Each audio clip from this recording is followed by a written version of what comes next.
Hey, Bill O'Reilly here. Welcome to the No Spin News for Tuesday, March 9th, 2021. Stand up for your country. So Joe Biden's the most powerful man in the world, most powerful human being. I want to be politically correct, all right? He is by far the single most powerful individual on the planet, and there is no question about it. So should we be worried about the most powerful man in the world? I am. Now, I don't like cheap shot analysis. I don't like a lot of the stuff that I hear on TV and radio about Mr. Biden or Mr. Trump or Mr. Obama or Mr. Bush. Never have. If I'm going to take somebody to task, criticize somebody, I'm going to do it in a fact-based way. But I will tell you, I am worried about Joe Biden. I do not think he is able to run this country. And I know it's quick. 7 weeks. Let me back it up. So I'm a linear thinker. I'm a simple man. You all know that. But linear thinkers go from A to B to C to D in a logical way. In fact, when I speak to somebody, if they get emotional and illogical, so if their argument doesn't make sense and then when you challenge, they start to get upset and stuff, I don't continue the conversation.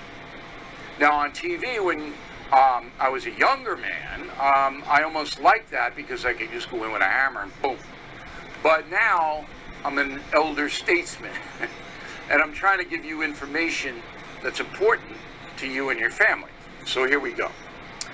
So there is no doubt that 3 of Biden's policies are hurting us directly right now, hurting every single American in the country. The most prominent of them is the southern border. And there's no question about what is going on down there. We have hundreds of thousands of foreign nationals surging the border, trying to get here because they know when they set 1 foot onto American soil, they get all kinds of stuff given to them, things they could never get in their home country. And all I have to do is say, I want political asylum. And they're handed $1,100. They get health benefits. They get food stamps. They get everything and the promise of being an American citizen. Now, this is predictable. So the 80 million plus Americans who voted for Joe Biden last November had, if they were paying attention, and many of them weren't, they just hated Trump. But I had to know, if you were paying attention, this was going to happen. Because of 2 things that Mr. Biden himself said. Rule number 1.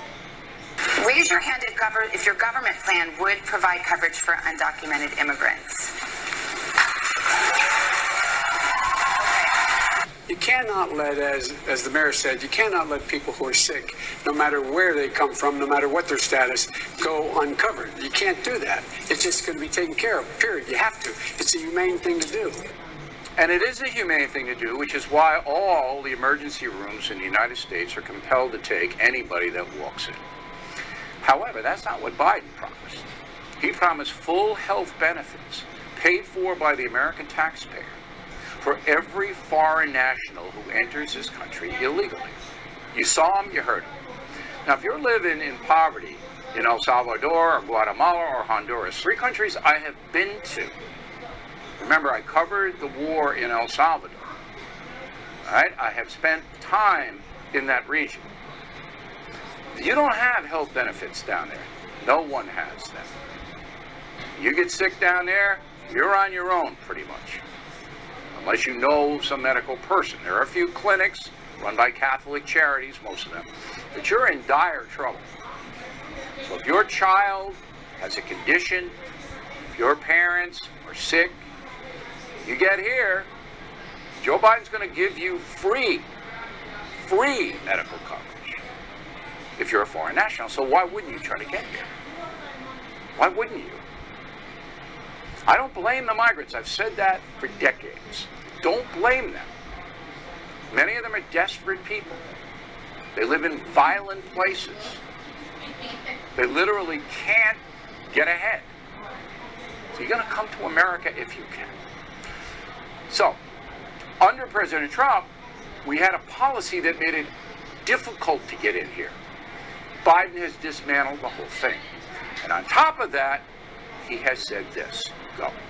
I am going to make a commitment in the first 100 days. I will send a immigration bill to the United States Senate with a pathway to citizenship for over 11 million undocumented people in America. How noble is that? Isn't that noble? And there are more than 11 million undocumented people in America. Biden has no blanking clue how many there are, right? There'll be a census coming out. Maybe we'll get an idea, but it's far more than 11 million. And now with hundreds of thousands coming, and that number will go into the millions by fall. All the people who do get here have a shot at becoming an American citizen. Now, they're not going to be able to vote immediately. They're not going to be crowned, you're an American, you have to go through hoops. But if you are living in a third world country, anywhere in the world, and you can get here, there's a darn good chance that you can become an American citizen and get all of the entitlements that poor Americans get instantly for the entitlements. Instantly for the entitlements. So, my logic, right, my analysis capabilities says to Joe Biden, if I were sitting across and interviewing him, is that what you want? Do you want millions, literally, of people all over the world to come here, pretty much unregulated? Because right now, they got $1,100, you get on a bus, you go where you want, and government doesn't know where you are. Government doesn't track you. They don't know if you have COVID. They don't know what the deuce you're doing. And we have seen a substantial problem with criminal aliens. We've seen it. It's in every major city. So I would say, with all due respect, Mr. President, is this what you want? Don't you understand that open borders are going to lead to societal chaos on every level? Don't you understand that American resources are stretched now to the limit? And you want to add millions and millions and millions of foreign nationals to that equation? Government can't afford that. Country can't afford it. Now, that's all logical, right? Linear A, B, C, D. It's Biden's fault. Biden did it. He's the president. 80 million plus voted for. And this is what you get. Okay? This is what you get. Now, Biden's not going to be in there. He's got 3 years plus. He's not going to get reelected. He may not even make the 3. I don't think he knows what he's doing. And I'll back that up in a minute. But first, the media doesn't want to cover the southern border because it knows the catastrophe that is unfolding. So last night, despite all of the conservative news channels and news media and talk radio, all of that, they're going heavy border. Border, border, border, border, border. The anti-Trump people, it's all border all the time. The word is out. It's not being squelched. CNN didn't cover the border at all. From 7 to midnight, they got 5 hours to mention it. All right? Now, that puts every debate on whether CNN is a news channel to rest. It's not. It's an entertainment channel. It's a progressive channel.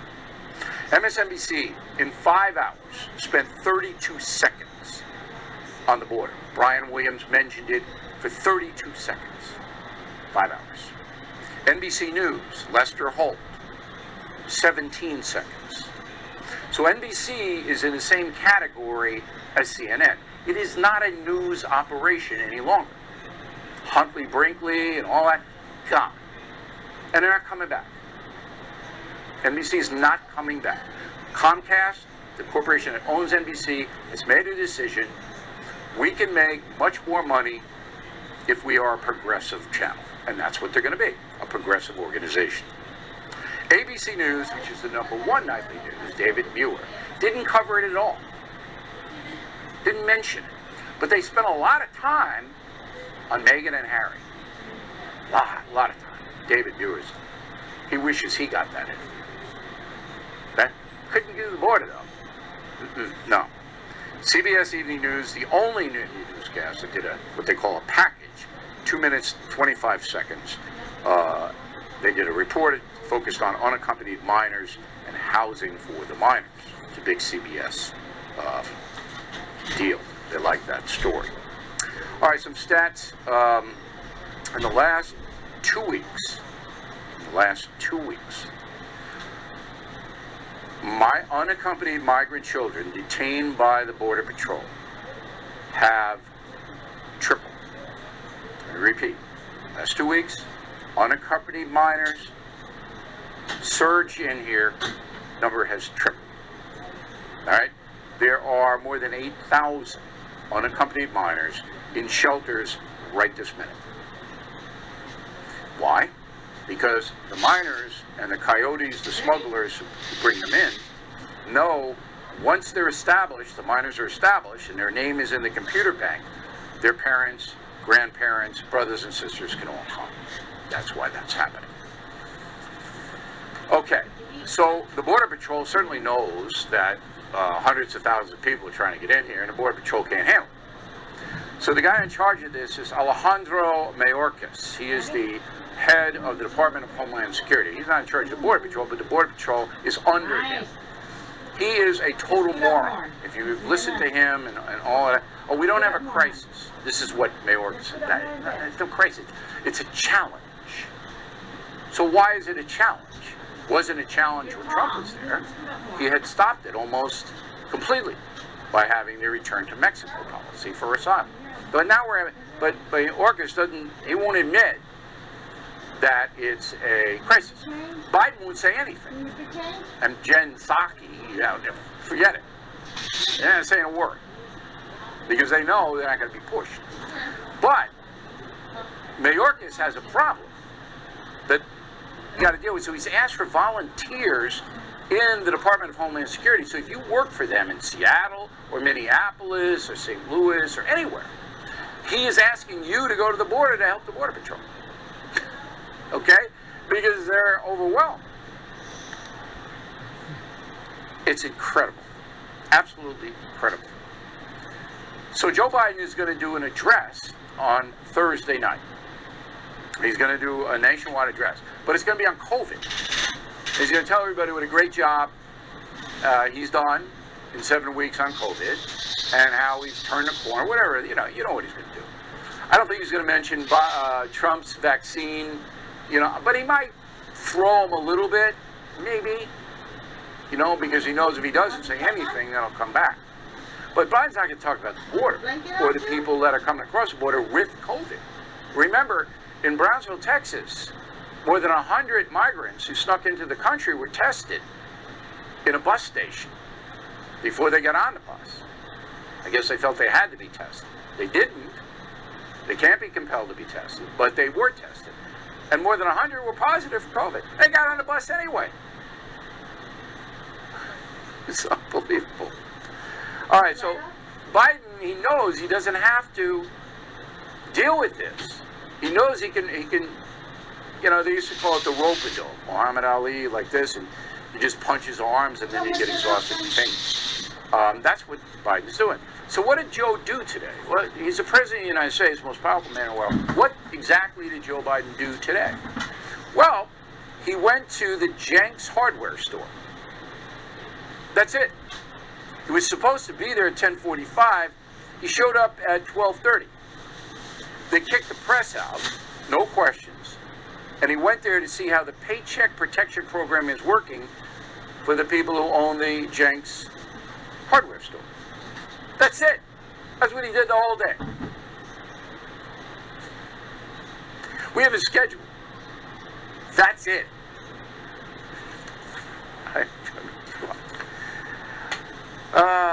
All right.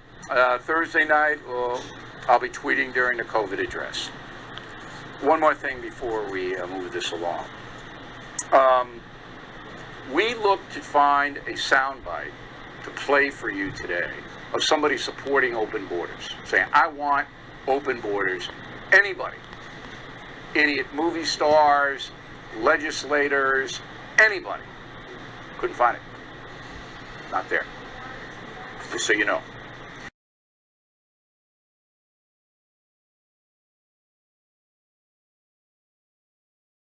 U.S. AMAC is better for you, better for America. Okay, here's the final thought of the day. On December 4th, we reported that Cornell University, an Ivy League school, was going to order all students to get vaccinated. All right, when New York State drops for everybody, all students at Cornell will have to be vaccinated if they want to go to class. Okay. But there's an exception. African American students don't have to get vaccinated. So, the president of Cornell, Martha Pollack, has dictated this, quote, students who identify as Black, Indigenous, or a person of color may have personal concerns about fulfilling the vaccination requirements based on historical injustices and current events.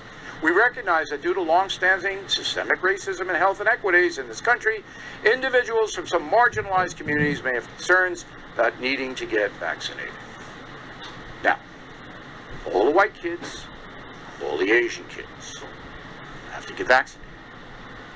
All the Hispanic kids have to get vaccinated. The African American kids don't. This sends a message. Cornell University. We don't treat everybody equally here. Nope. If somewhere, somehow, you're in a marginalized group, you don't have to obey the rules. Even if it's a public health situation. You don't have to. What kind of message do you think that sends to every student at Cornell? Now, I know there are some loons who agree with it, but if you step back, is this where you want to be? Is that the kind of place you want to live on campus there? I don't. This is the single worst thing I have ever seen on a college campus. Talk to you again.